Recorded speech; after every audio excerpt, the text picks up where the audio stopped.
మనం చేసే పాపపుణ్యాల చిట్టా రాసేది చిత్రగుప్తుడే.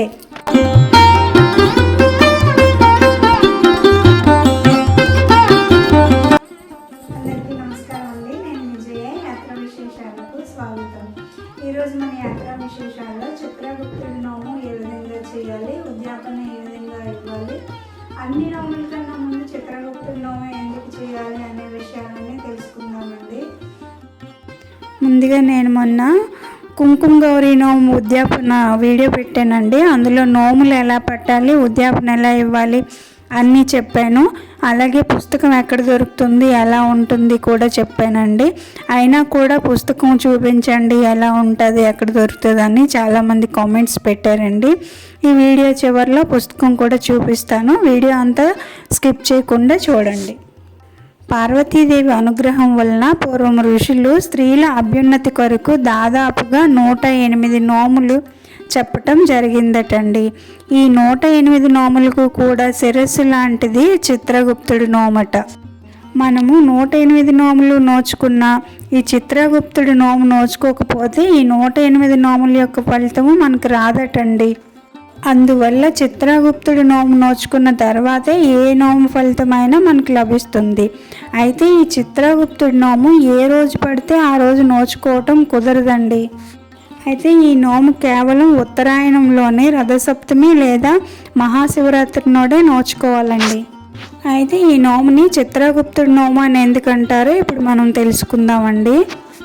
జీవుడి యొక్క పాపపుణ్యాలన్నీ చిట్టా రాసేది చిత్రగుప్తుడు. అయితే ప్రతి వ్యక్తి తన మనస్సుని ఇతర వ్యక్తికి తెలియకుండా అన్ని రకాలుగా దాచుకొని జీవనం చేయవచ్చును. కానీ చిత్రగుప్తునికి తెలియకుండా ఏమీ చేయలేమటండి. ఎందుకంటే చిత్రగుప్తుడు ఎక్కడో ఉండడటండి, మన నీడలోనే ఉంటాడట. అందుకే ఎవరినైనా మోసం చేయగలం కానీ మన నీడని మనం మోసం చేయలేమని మన పెద్దలు అంటుంటారు. అయితే ముందుగా చిత్రగుప్తుని నోము ఎందుకు చేయాలి అంటే, ఏ నోము నోచినా ఈ నోము నోచుకుంటున్నాను అని ముందుగా చిత్రగుప్తునికి చెప్పి చిత్రగుప్తుని అనుగ్రహం పొందాలట. చిత్రగుప్తుడి నోములో ముఖ్యంగా ఒక ఆకు, ఒక గంటము చిత్రగుప్తుడికి సమర్పించి, స్వామి మేము చేసిన నోములు వ్రతాలు అన్నీ ఈ గంటంతో ఈ పత్రం మీద లిఖించి వాటి వల్ల రాబోయే పుణ్య ఫలితాన్ని మాకిచ్చి ప్రతి జన్మలోనూ కూడా సుఖ సౌఖ్యాలు ఉండేలాగా అనుగ్రహించమని కోరుతారు. గంటం అంటే ఇప్పటి భాషలో చెప్పాలంటే పెన్ అండి.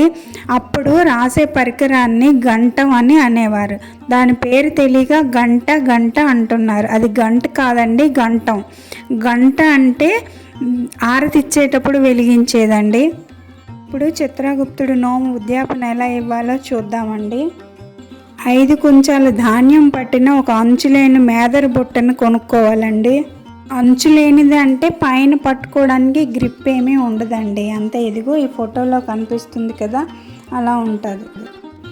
ఈ బుట్టకు చక్కగా పసుపు రాసి కుంకుమ బొట్లు పెట్టి ఎద్దు మట్టిన ధాన్యం 5 కుంచాలు పోయాలండి. 5 కుంచాలంటే 15 కేజీలండి.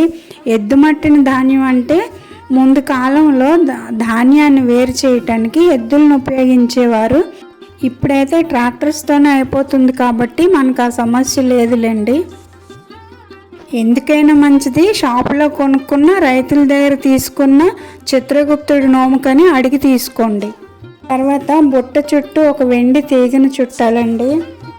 ధాన్యంతో నింపిన బుట్ట మీద 5 గజాల పంచెల చాపును పెట్టి అడ్డెడు తవ్వడు బియ్యం పోయాలండి.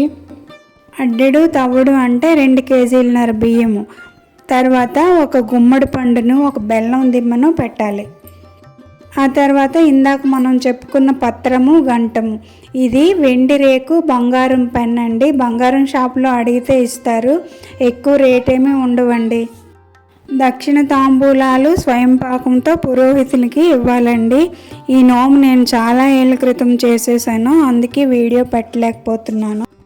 సింపుల్గా చెప్పాలంటే ఈ నోముకు కావలసినవి అంచులేని బుట్ట, 15 కేజీల ధాన్యము, 2.5 కేజీల బియ్యం, ఒక పంచెల చాపు, గుమ్మడి పండు, బెల్లం దిమ్మ, వెండి తీగ, వెండి రేకు, బంగారం పెన్ను, దక్షిణ తాంబూలాలు, స్వయం పాకము. ఇవన్నీ తెలీదు అనుకుంటే దేవాలయంలోని పూజారి గారికి చెప్తే వాళ్ళు కూడా అరేంజ్ చేసేస్తారండి. వాటికి సరిపడా డబ్బులు పూజారి గారికి ఇచ్చేసి దాన్ని మళ్ళీ నోముగా ఉద్యాపన ఇచ్చేస్తే అయిపోతుందండి. ఇదిగోండి నోముల పుస్తకం చూపించమన్నారు కదా, ఈ పుస్తకం ఇలా ఉంటుందండి. ప్రాచీన సాంప్రదాయ స్త్రీల వ్రత కథలు అని ఉన్నది ఈ పుస్తకం మీద. నోముల పుస్తకం అన్నా ఇస్తారండి. ఇది ప్రతి పూజ స్టోర్లోనూ దొరికిపోతుంది. నోములు వరుసగా చేయాలనేమీ లేదండి. ముందు చిత్రగుప్తుడు నోము చేసేసిన తర్వాత మనకి ఏ నోము నచ్చితే ఆ నోము పట్టుకొని ఉద్యాపన ఇచ్చుకోవచ్చండి. లైన్గా చేయాలని ఏమీ లేదు. నేను చేసిన నోములన్నీ కూడా ఇండెక్స్లో ఇలా రౌండ్ చేసుకున్నానండి మర్చిపోకుండా. చిన్నపిల్లల తల్లులు, స్కూల్కి వెళ్ళే పిల్లల తల్లులు, అలాగే ఉద్యోగాలు చేసే ఆడవాళ్ళకి ప్రతిరోజు ఇంట్లో పూజలు చేసుకునే టైం కుదరదు కాబట్టి సంవత్సరానికి ఒకసారి ఇలాంటి నోములు ఏవో పట్టుకొని వీలు దొరికినప్పుడు ఉద్యాపన ఇచ్చేయండి అమ్మా చక్కగా.